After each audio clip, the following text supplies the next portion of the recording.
Welcome to Weaving the Future. I am your host, Robin McLean, and I'm joining you today from the Coetson territory of the Hokominian speaking peoples. So today we are talking about working in radically different ways, which I've also referred in a short form to as meaningful work. And I'm quite excited to talk about this. Just a quick note, I did schedule this today as a community discussion, but as it's the beginning of summer, I didn't have anyone joining, so I'm just recording on my own today. Um, After a little bit of a humbling of like, oh, no one wants to spend some time with me on Zoom talking about this today. No worries. I'm excited to share what I've pulled together. And also a quick note, I am scheduling a session with my team members, my coworkers from Tapestry Collective Co-op, and we're going to do a companion episode to this one about working in radically different ways, focusing on a spotlight of tapestry. Super excited to do that episode. It'll be a storytelling of our journey, how each of us came to join Tapestry, how it came to be birthed as a company, and what it brings to us as people in the world trying to work in radically different ways. It's been an incredibly rich journey with that organization. I'm just like beyond proud of the work we do in the world and the structure that we've created for ourselves as now employees of our own organization. So please do join, or actually, that's not a joining one. Please do listen or watch the YouTube video if you're interested in learning more about our journey. Today, what I will focus on to talk about working in radically different ways. The outline is first we'll set the stage, talk about definitions and key themes. And then we'll talk about vision. And I'll also present something that I'm calling harmonizing statements. I'll explain what I mean by that. And then talk a little bit about next steps for Weaving the Future and for my other work.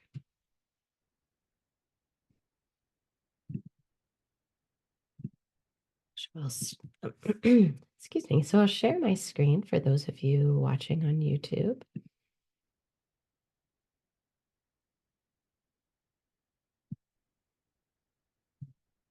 So what do I mean by working in radically different ways? Primarily, it's moving away from work, moving out of the old paradigm of work and into a new paradigm. And that means moving away from work that's based on systems and practices that are based on oppression, exploitation of people, resources, and land. So what is the alternative? Sorry, we're not talking about the alternative yet. We're first going to say more about what we're moving away from. We're also moving away from work that is based on a culture of martyrdom, burnout, and sacrifice. So what I'm calling attention to here is partly the existing work paradigm. It sometimes feels like we have to choose between, let's say, the capitalist or the existing economic system, where it's quite strongly based on exploitation and oppression. And if we try to do an alternative, for example, working in the nonprofit sector, it's quite challenging. There's a lot of burnout and sacrifice and challenge that happens in the nonprofit or social purpose sector, because it's hard work, because there isn't as much money there, because of things like the nonprofit industrial complex. It's essentially social purpose work. The nonprofit sector itself is just built into the existing capitalist system, and it's kind of a losing game. I can think about doing a deeper dive into that sector in the future. And I'm also interested in saying, okay, what else? What else can we move into? What does that look like? So what are we moving into? working in ways that give a sense of belonging, meaning, agency, a sense of impact, and a sense of purpose. It also means working in ways that serve, tend, nurture, regenerate, inspire. It means working in ways that lean into um, things that don't necessarily fit in our existing economic or political system, like non-transactional connection, inclusion, liberation, sharing, mutual aid, and solidarity. Um, Working in radically different ways also means working in ways that help clarify and contribute to radically different approaches to money, economy, and relationships. So, that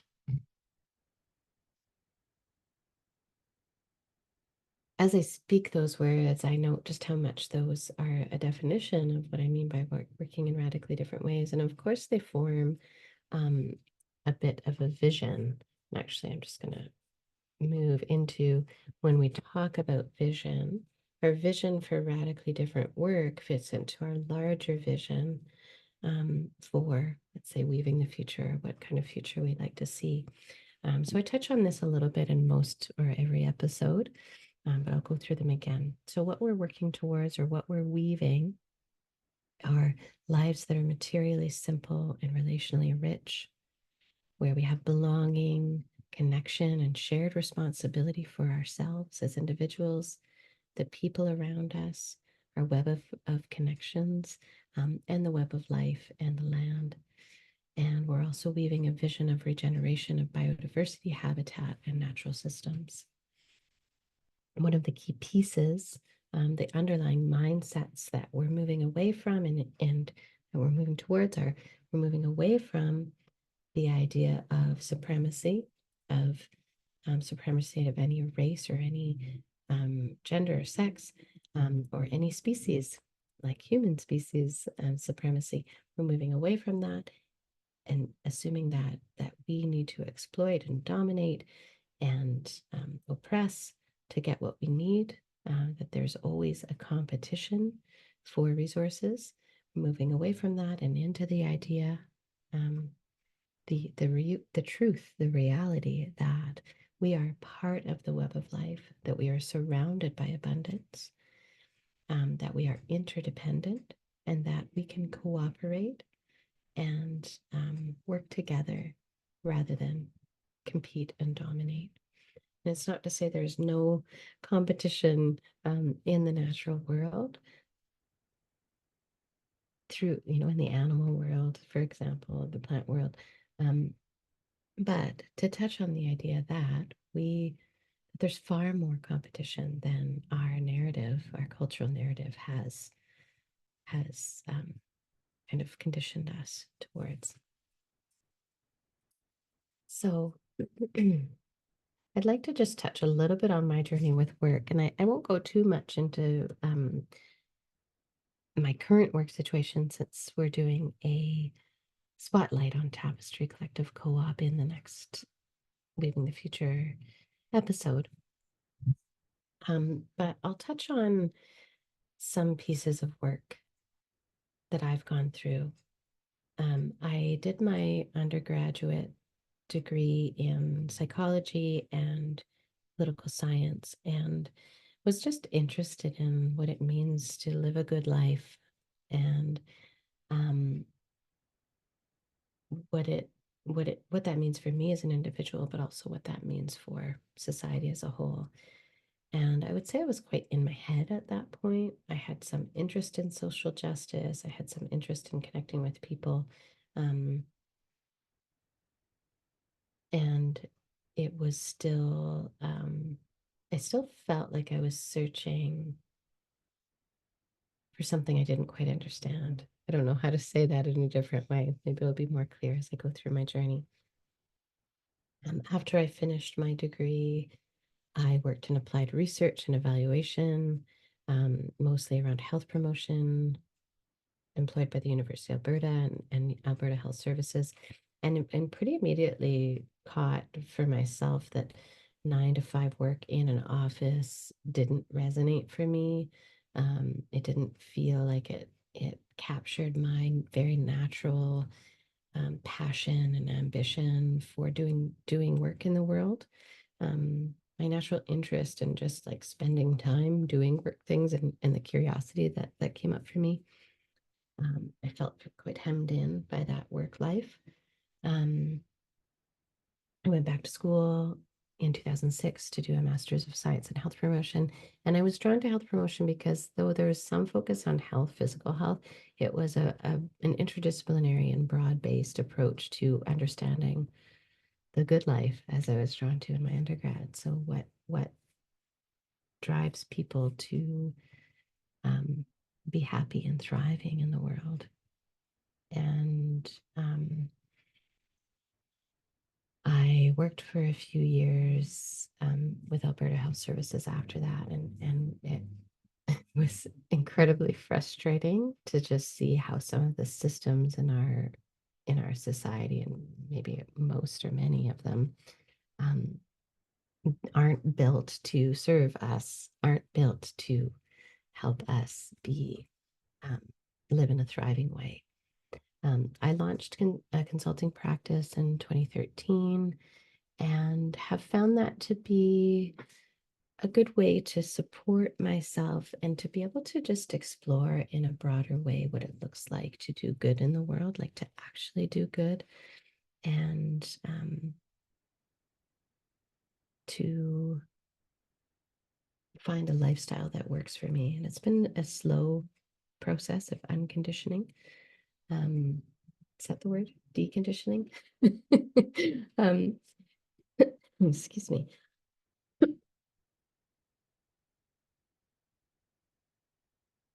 In 2018, I stood up at a conference that was having an open space um, where people named what they want to work on and invite people to come and talk to them about it.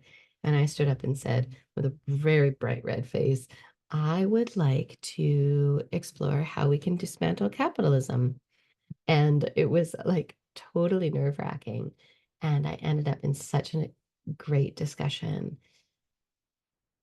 And it was built on the idea that like at the heart of what's wrong in our everyday lives and in our economic and political society, at the heart is some deep mindsets and some systems that are built around those mindsets, and predominantly our economic system. So a lot of these things I've gone through in past episodes if you've listened. Um, but just to say, since 2018, it's been a major part of my life, my everyday life, just to be in this inquiry of like, what next? If not this, what? If not this system that we're living in, what would it look like? What are we working towards, and how might we get there? And I feel um, when I look back now, I can see how far I've come in my own understanding and how excited I am to share what I have landed on. Not because I think I've found the answers, because that's a pretty big, pretty tall order. But I'm definitely a lot closer than I used to be. And I think that there's a possibility of being able to land on a vision, an idea for what we're working towards. And there's so much power in that. So I'm really excited to share that and to hear from others if it lands for them and what questions remain, because there certainly are additional questions. So where I'm at now with my own work life is that I feel very honored and excited that I have built Tapestry Collective Co-op with 3 other team members. This is a recent photo shoot we did, which was part of a ceremony we did to honor our journey together and to honor our commitment to continue working. We'll talk a little bit more about that on the spotlight episode, perhaps. But this felt like a real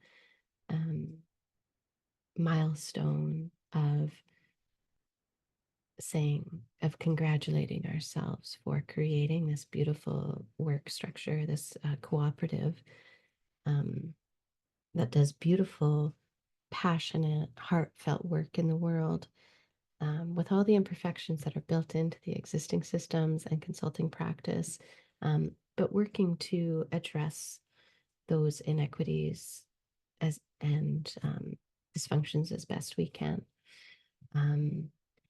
And this day that we did a ceremony, we did a weaving. Those of you who can see in the right in the middle, this top picture is us weaving a tapestry together, with some items from our own life that felt meaningful for us.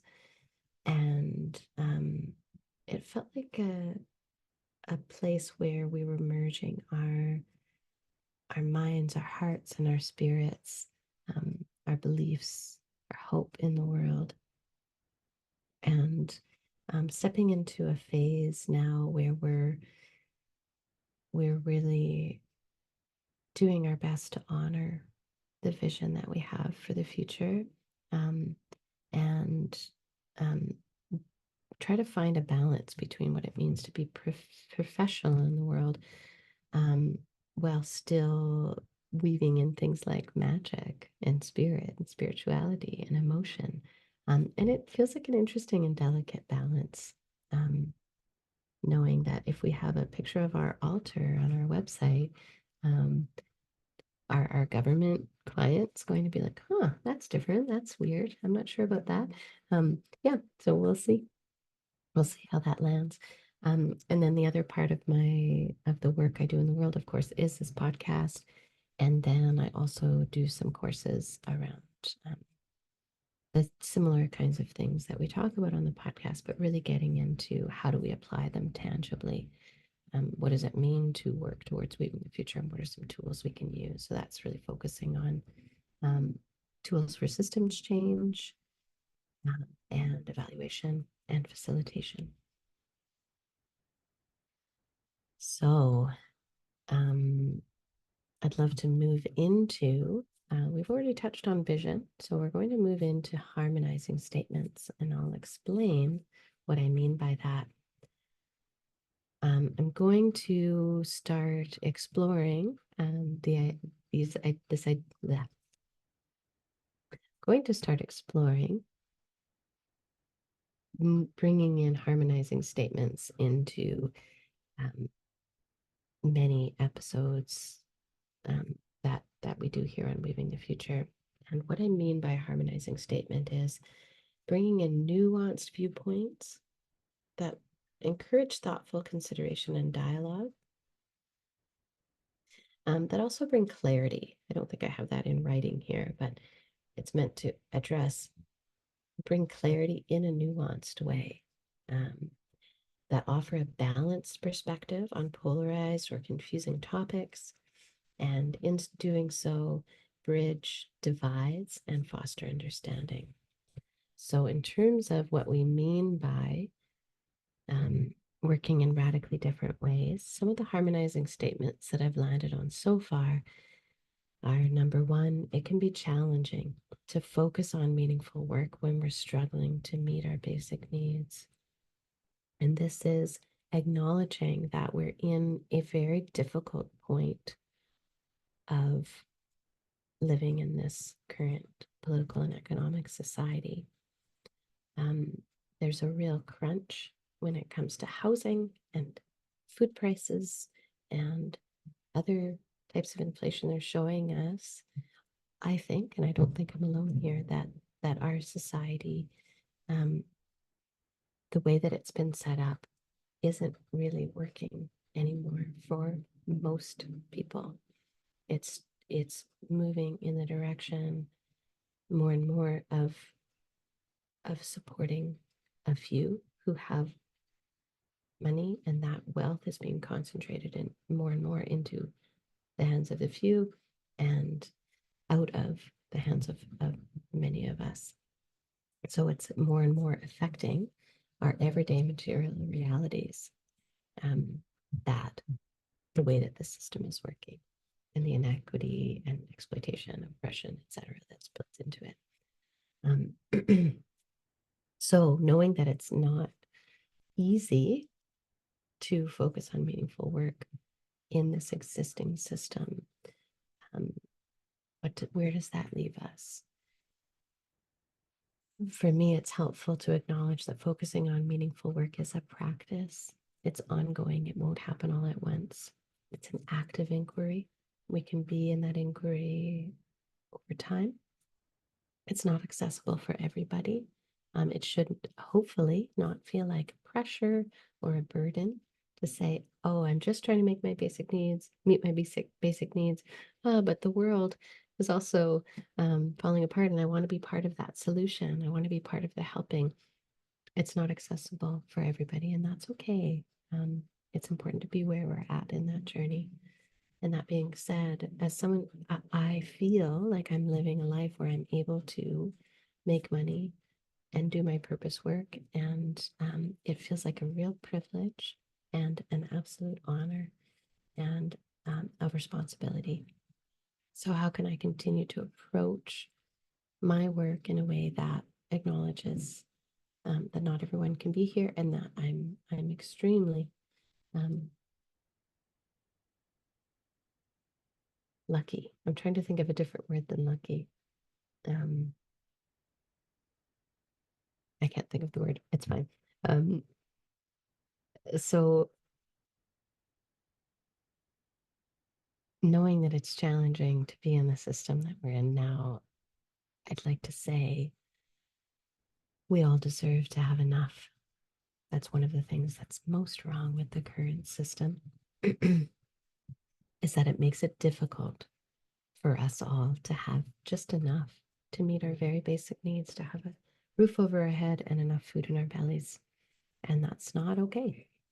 Um, and and another thing that's not working for me or others in the existing system is that there are some people who take too much, who have too much.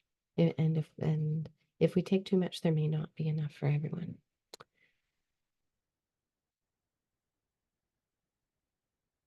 And while that remains true, it also feels helpful to touch in on the reality that we often overlook the abundance that surrounds us. We may not need as much materially as we think we do, and we are less threatened than we perceive in some ways. Um, there is an opportunity to better appreciate and utilize the resources that are available to us. Um, and the biggest thing that I mean by this, it goes back to this overall arching vision of leaning into lives that are materially simple and relationally rich, and recognizing that we are grappling with conditioning of keeping up with the Joneses, of that we deserve, are entitled to have a certain amount of space, a certain amount of access to transportation and cheap gas and cheap food and a lot of food, more food than we could ever eat. That it's easy for us to go into wasting. Um, access to whatever consumer good we want at any time, and those are things that if we are to move forward, it feels very important for us, as many of us as possible, to shed those ideas and lean into a life that actually is abundant in connection. That is the true abundance that our souls are searching for, and that we've been trying to fill with other things. Another harmonizing statement that's perhaps a little more tangible in terms of how we navigate the existing system is to say there's no fight or tension among jobs. Let me just say this in a little bit clearer way. My writing is not super clear. There is no fight between jobs and our ability to look after humans in the natural world. This is a narrative that's been manufactured and serves to divide us and undermine us finding common ground. So this feels like an important point. So I'm going to try to say it in another way in case that wasn't as clear as I'd like it to be. Um, there is a narrative out there that if we try to look after the old growth forest, that we're ignoring the fact that some people need jobs, and it's not true. We can employ people to extract natural resources in a way that also um, considers generations after us, considers the ecosystem. Indigenous peoples have been cultivating natural resources for millennia while also tending to the ecosystem. So we know that it's possible. Excuse me. Along the same lines or similar lines, money should not be demonized or worshipped. We don't need to choose one or the other path. If you want to do purpose work, it doesn't mean that you shouldn't want or need money to meet your basic needs. Money is a reality in our current system, and it's a medium of exchange and a flow of energy. Um, I've I say this from a position of having done a lot of internal work around my own guilt in making money. I don't make a huge amount of money, but I do make enough to meet my needs. And I've learned to recognize over time that if my basic needs are met, if I feel like I have a sense of security in the world, it helps me to feel like my cup is full and that I can go out and really come from a place of love and groundedness and doing this work that feels really important to me. And it continues to be an ongoing journey for me to dig deep and examine, am I still um, not leaning into actual abundance and connection and belonging? And am I still serving or, sorry, filling some of my needs through consumerism versus connection, etc.? So, as I mentioned, it's an ongoing practice. Another harmonizing statement is that we all have a unique medicine to offer to the tapestry of community. I use the word society, but I'm going to change it to community. Not just as a niche or a role or a cog in the system, but as a whole and authentic individual. I believe one of my first episodes is a practice that really helps us guide um, guide us through. Sorry, let me start this sentence again. One of my early episodes is a practice that guides us through feeling into what our medicine is and what that feels like in a unique or in a beautiful tapestry of of others who are living their unique and authentic medicine. And it's a different way of being and thinking in the world.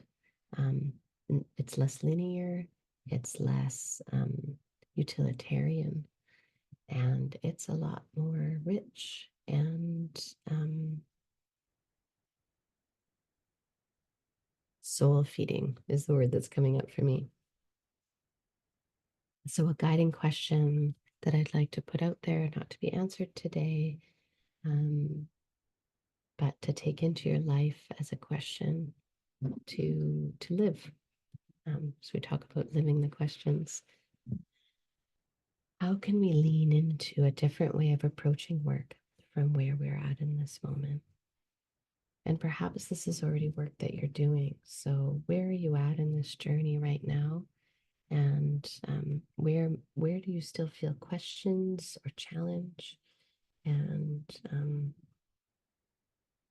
and where have you learned and what feels good? Okay, well, that wraps what I'd love to share today in terms of meaningful work and working in a radically different way.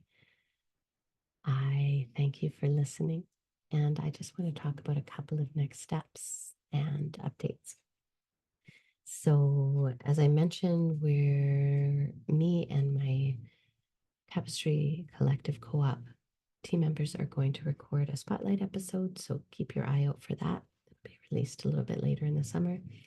Um, I may have touched on this in past episodes. I can't quite remember, but um, we have been drafting a beautiful vision document called What is the World We Want to Live in?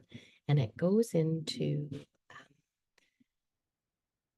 a vision for a number of different areas of life, including work and economy, which we've touched on in the last few episodes, but also housing and how we want to live, um, relationship with land, um, relationship with each other, with other humans, um, and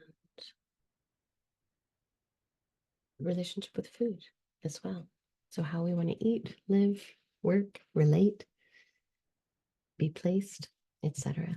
So I'm very excited to schedule a future episode to launch a document that we've started to draft. I'm sharing that, and I'd love to launch a way of getting feedback on this vision, because it's what we've landed on so far through a lot of our community-based work and shared inquiry into what would a different way of living look like. Um, and it's only our perspective so far. So we'd love to hear from others.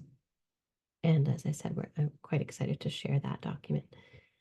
Another thing that I am leaning into is the idea of creating some space for conversations that are what I call gracious spaces. Noting that one of the crunchiest areas of our communities right now are is polarization. There's a couple of topics that feel like really hot topics that are quite controversial, divisive, that separate people, that can get in the way of relationships, friends, and family, and that it's possible to find common ground across, or at least that I want to explore finding common ground and to lean into looking for harmonizing statements like what I presented today. Today was a topic that there's a little bit of polarization perhaps touched on, but it's more of a topic that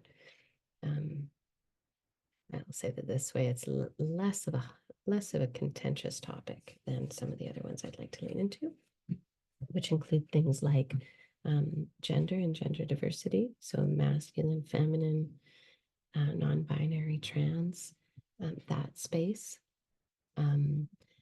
I'd also love to do potentially, I've kind of gone back and forth on the topic of COVID, because it was such a hard moment in our lives.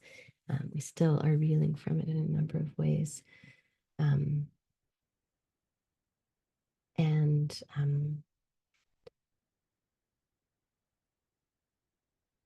I think those are the two major ones. But what I would love to try is going into some discussion on with a variety of perspectives that have not been able to find a space to ask questions, to share their perspective, to share their frustrations, to air their grievances, etc. I'm still gathering my own skill and courage to be able to lead a space like that. And I recognize just how needed and important it is. As I lean into that, I may find some spaces where that's already happening, and I'll feel into whether it makes sense to kind of join existing work where that's happening and people kind of already know what they're doing rather than experimenting. Um, or I may just experiment with it and draw on what others are learning. So that's just a quite detailed update on that. Another update I'll give is just asking everyone or letting you know to stay tuned. I would like to launch some courses this fall on tools for weaving the future, which, as I mentioned, the courses that I've done in the past have been facilitation. I could slide on this one there. meaningful facilitation, meaningful systems change, and meaningful evaluation and learning. So if you are interested in any of those topics, please do send me a note. You can reach me at weavingthefuturepodcast@gmail.com, I believe. I'll share, and I'll share a link. I'll share a link with other contact information. You can also send me fan mail directly from many of the podcast platforms or write a comment on YouTube. Yeah. And as always, if you are interested in working with me, you can look up Weaving the Future at weavingthefuture.net. And you can also look up Tapestry Collective Co-op, which is tapestrycollectivecoop.com. If you search for either Weaving the Future or Tapestry Collective Co-op, you should be able to find those. Oh, and you can also send me an email at robin@tapestryevaluation.com. Okay, thank you so much. Thank you for taking the time to listen today. Please do reach out with any thoughts, requests, questions, and I wish you all a beautiful and nourishing day.